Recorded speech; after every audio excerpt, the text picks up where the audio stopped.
여러분들 재테크 마인드 세팅은 다쿠스TV와 함께입니다. 네, 반갑습니다. 네, 다쿠스TV의 다쿠스입니다. 오늘 제가 여러분들과 같이 이야기 나눌 주제는요. 여러분들 혹시 빚 얼마 있으신가요? 네, 오늘 관련해서는 여러분들 빚이 얼마 있으신가요에 대해서 이 질문을 여러분들께 한번 던져보면서 또 제 스스로에게도 한번 질문해보면서 과연 빚에 대해서 우리가 어떤 생각을 해야 될 것인가, 또 저만의 생각과 지금까지 또 경험담을 담아서 영상을 촬영을 해보도록 하겠습니다. 혹시나 영상 빚에 대해서 어떤 우리가 생각을 가져야 되는지에 대해서 궁금하신 분들은요, 영상 끝까지 시청 부탁드리고요. 보시기 전에 구독, 좋아요 감사하겠습니다. 네. 제가 최근에 다큐멘터리를 또 유튜브 통해서 봤는데요. 빚 권하는 사회, 이렇게 제가 지금 기억하기로는 질문이 그렇게 되면서 프로그램이 되고 있었습니다. 관련해서 빚을 지신 분들이 생활을 하는 것, 그리고 지금 이 대한민국 사회가 정말 빚을 엄청나게 권하는 사회입니다. 그 관련해서 문제점이라든지 여러 가지 사회에 지금 돌아가시는 분들 중에 빚 때문에 고생하시는 분들이 정말 많이 나오는데요. 제가 정리를 해보니까 이 빚 지는 분들이 두 가지의 유형이 있습니다. 뭐 여러 가지 유형이 있겠지만 크게 보면 두 가지 큰 갈래길이 있는데요. 첫 번째는 빚을 지게 되는 이유는, 첫 번째는요, 정말 안 좋게 이렇게 빚을 지면 안 되겠다는 생각을 해보는데, 그분들은 소비를 억제를 하지 못하시는 분들입니다. 그러니까 과소비를 한다거나 남을 보여주기 위해서 지출을 한다거나, 그 지출이 또 지출을 크게 하고 이 만족을 또 얻지 못하기 때문에, 이번 달에는 명품 가방을 샀는데 다음 달 돼서 또 더 신상이 나오는 거죠. 그러니까 이 명품 가방은 들지도 않고 계속 그 장롱 안에 처박혀 있더라고요. 그분이 얘기해 주시는데, 그리고 또 다음 달 되니까 또 백화점에서 이분 또 최상급의 또 VVIP이기 때문에 연락이 온다거나 문자가 와서 지금 또 VVIP님께 드리는 정말 가격도 정말 좋게 해드리면서, 이렇게 이분들이 또 그걸 참지 못해가지고 가서 또 소비를 하는 거죠. 그러니까 이게 돈이 많으신 분들이면 다행인데, 그것도 아니고 더 이상 나의 지출을 통제할 수 없기 때문에 들어오는 근로소득만으로는 절대로 부족해서 그것을 이용해서 대출을 하는데, 이 대출도, 신용대출도 끝났고 더 이상 내가 받을 게 없기 때문에 정말 제3의 금융기관, 뭐 대부, 대출 이런 업체를 통해서 엄청난 고금리의 돈을 빌려서 또 그것을 또 소비를 하는 거죠. 이분들이 딱 인터뷰를 해봤는데, 이거 정말 마약과도 같다, 내 스스로가 끊을 수도 없다, 이거 지출에 대해서는 통제가 안 된다, 이렇게 인터뷰를 하는데, 그거 보면서 와, 정말 저렇게 빠져버리면 정말 헤어나오기가 힘들겠구나. 저분들은 스스로 본인들이 통제를 하기 힘들기 때문에 어떤 뭐 치료를, 이런 기관적인 치료를 받아야 되겠다, 이렇게 생각이 들고, 또 두 번째 유형은 이 빚이 투자의 개념에서 빚을 내시는 분들이 있죠. 저도 마찬가지겠지만, 근데 이게 또 잘못돼 가지고 빚이 엄청나게 대출을 상환을 못해서 또 엄청 고생하시는 분들이 있습니다. 이분들은 정말 안타까운 그거더라고요. 어떤 분들은 어떻게 사업을 해서 그 전까지는 이렇게 뭐 중소기업 사장님이셨는데 정말 외출도 좋고 잘 나가시다가 사업을 확장을 잘못하거나 잘못된 투자로 인해서 한 방에 하루아침에 그냥 모든 사업이 망하고 엄청나게 빚을 줬는데 또 채무자들에게 쫓기는 신세가 되면서 피해 다니고, 또 그것을 계속적으로 매달 갖고 있는 이런 신세에 나오시는 또 예전 중소기업 사장님도 있고, 또 어떤 분들은 빚을 아버지가 돌아가시면서 몰랐는데 1년 뒤에 보니까 그 아버님이 돌아가시면서 빚이 있었다는 거죠. 전혀 몰랐는데, 그 전까지는. 그것 때문에 또 가족으로서 계속적으로 갚아 나가야 되는 그런 부분도 있다고 하는 거, 그런 내용을 봤는데 얼마나 안타깝습니까? 내가 모르는 부모님의 빚이 나에게 왔다. 그것이 나에게 엄청난 고통과 이런 게 부담이 주는 거죠. 그 여러 가지 빚을 떠안으시는 분들 중에 이런 안타까운 사람들이 많았는데, 그 중에서 제가 정말 기억나시는 분이 한 분이 있는데, 이분은 여성분이었습니다. 어떤 아주머니셨는데 계속적으로 빚을 못 갚아서 전전긍긍하고 있다가 어떤 절차에 의해서 이 빚이 부당 청구가 되었다. 그래서 나중에 최종적으로 판결이 났는데, 이 빚은 부당하게 청구가 되었기 때문에 더 이상 이 빚을 갚지 않아도 된다, 이렇게 판결이 났던 겁니다. 그래서 이분이 그 전까지는 엄청난 고통 속에서 살았는데, 이분이 지금 아침에 눈을 떠서 이렇게 아파트를 문을 열고 나오면서 이분이 이렇게 말씀하시더라고요. 정말 감사합니다.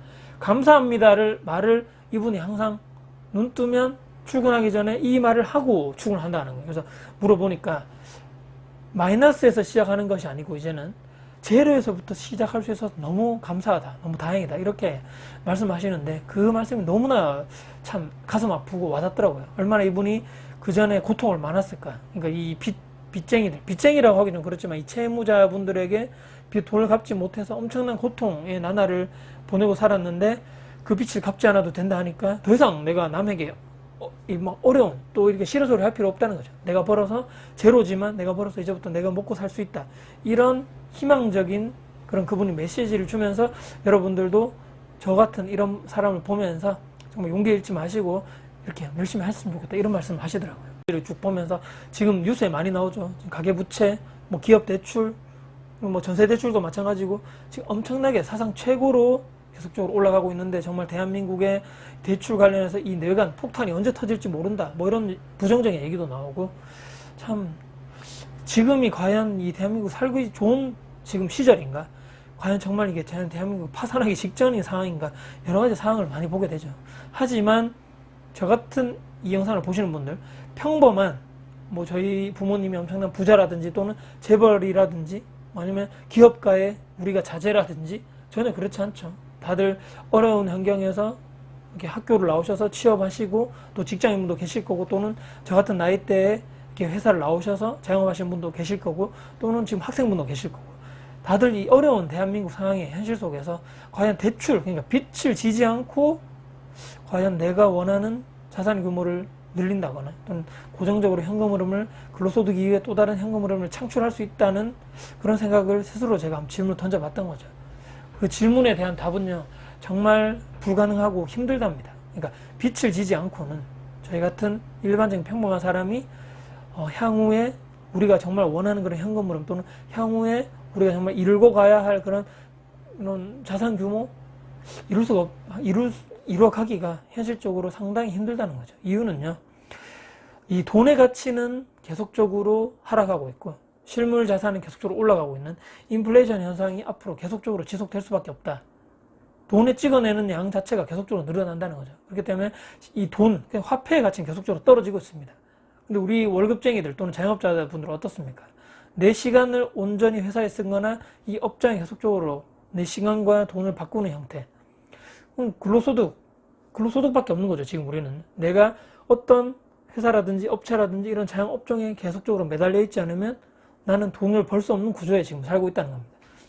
그런데 우리가 만약에 퇴직을 한다거나 또는 나중에 정말 어떻게 돼가지고 정말 힘든 환경에 빠졌을 때 나의 고정적인 근로소득이 없다는 환경, 그런 가정하에서 나는 어떻게 나중에 살아갈 수 있을 것인가. 그때 가서 어떻게 되겠지? 그때 가서 뭔가 국민연금이 나를 지켜주겠지 또는 개인연금을 들어놨기 때문에 그것을 통해서 나는 안정적인 노후 또는 퇴직 생활을 할 수 있을 거야 라고 생각하시는 분들이 거의 없다는 거죠. 현실적으로 국민연금을 받을 수 있을지 없을지도 모르고 개인연금 들어온 것은 정말 그때 가서 제대로 그때 원하는 지금 예상 수익률이 그때 가서 나올 수 있을지 없을지도 모르는 이런 불확실성의 현실에 살고 있는 지금 이때 지금 내가 무언가 근로소득 이외에 또 다른 현금 흐름이라든지 또 다른 투자 하지 않는다면 과연 우리가 원하는 그런 삶을 미래에 살 수 있을까를 다시 한번 되새겨서 생각을 해봐야 된다는 거죠. 저는 예전에 30대 초반에 과연 그렇게 해서는 안 된다는 것을 결론을 이미 내린 거죠. 수많은 재테크 책이라든지 재무설계 책이라든지 자기개발 서적을 보면서 다 성공을 했던 분들, 또 평범한 그런 환경에서 성공이라든지 부동산이라든지 또 다른 뭔가 투자를 통해서 본인이 원하는 그런 부를 일구셨던 분들은 이 레버리지, 대출 레버리지를 하지 않고 성공하신 분들이 정말 드물다는 겁니다. 그러니까 담보대출을 이용하든 또는 나의 신용도를 이용한 뭐 개인 신용대출을 이용하든 또는 회사에서 적절한 여러 가지 복지 차원에서 회사에서 저리로 돈을 이렇게 빌려주면서 그렇게 하는 방식을 통해서 투자를 해서 이 돈을 버는 구조로 계속 만든 거죠. 그러니까 내 근로소득을 계속적으로 적금을 한다거나 예금을 해서 은행에 맡겨서 돈을 불어넣는 그런 속도는 거의 뭐 힘들기 때문에 그렇게 빨리 가지 않기 때문에 또 다른 수익률을 높이거나 또는 나의 자산을 투자할 수 있는 종잣돈 규모를 키워서 빨리 수익을 내는 그런 투자 종목에 투자를 하는 거죠. 거기에 내가 오르는 수익이라든지 그것이 근로소득을 열심히 내가 아끼고 모아서 저축을 해서 모으는 것보다는 훨씬 이쪽이 더 빠르기 때문에 현실적으로 그 방법이 낫고요. 그렇기 때문에 30대 초반부터 저는 대출 레버리지를 이용해서 적절하게 뭐 계속적으로 투자를 했다는 거죠. 대신에 여기서 가장 중요한 것은 내가 감당할 수 있느냐 없느냐인 거죠. 가장 중요한 것은요.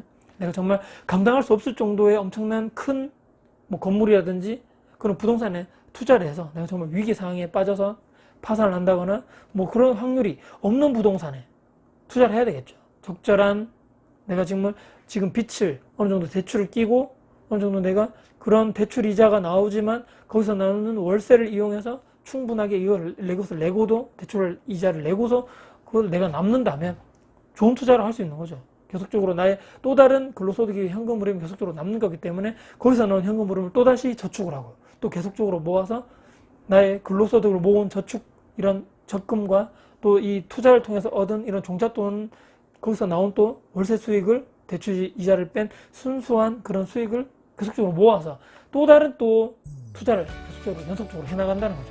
이것이 평범한 우리가 이런 정말 자본주의 대한민국 사회에서 그나마 정말 상위 1%까지는 올라가서 없겠지만 그래도 나와 내 가족이 외부적인 이런 위험 상황에서부터 위기적인 이런 무언가서부터 내가 스스로를 내가 지킬 수 있는 방어막을 스스로 할 수 있는 방법은 투자밖에 없고 그 투자를 하기 위해서 어느 정도 적절한 레버리지 대출에 대한 빚 레버리지를 지지 않는다면 그런 속도 자체가 따라잡을 수가 없다. 그렇게 생각하면서 오늘 여러분들에 대해서 제가 가지고 있는 빚 대출에 대해서는 한번 정리를 해드린 것 같습니다. 적절하게 좋은 빚과 나쁜 빚이 있다 이렇게 생각하지만 뭐 내가 충분하게 갚을 여력이 있고 거기서 나오는 현금 흐름이 충분하게 대출 이자를 갚고도 남는다면 저는 충분하게 그것을 투자를 가치가 있고 나는 그렇게 해야 된다. 혹시 자본주의를 살아감에 있어서 내가 투자를 해야 되고 내가 스스로 자산의 규모를 늘려야지만 나중에 내가 근로 또는 이제 자영업을 언젠가는 내가 나이가 들어서 나와야 되지만 그것을 대비하는 유일한 방법 중에 하나다. 저는 이렇게 생각하면서 또 여러분들께 이렇게 우리가 투자를 해야지만 내 스스로를 지킬 수 있다. 이렇게 영상을 끝으로 마무리하고자 합니다. 여러분들 어떤 생각을 가지고 계시나요? 빚에 대해서 무조건적인 긍정, 빚에 대해서 무조건적인 부정도 둘 다 나쁘다고 생각하고요. 적절하게 내가 정말 갚을 수 있는 능력이 되고 충분하게 내가 컨트롤할 수 있다면 그것을 잘 이용해서 내 자산 규모를 빠르게 늘리는 여러분들이 되셨으면 하는 그런 현명한 여러분이 되셨으면 하는 바람에서 영상을 마무리하겠습니다. 네. 혹시 오늘 여러분들도 즐겁게 또 도움이 되신 정보를 제가 드렸을까 모르겠습니다. 네. 혹시나 도움 되셨다면요. 구독, 좋아요, 알람 눌러주시면 정말 감사드리겠습니다. 네, 다음에도 여러분들께 도움 드릴 수 있는 정보 가지고 다시 찾아올 것을 약속드리겠습니다. 네, 지금까지 다쿠스TV의 다쿠스였습니다. 감사합니다.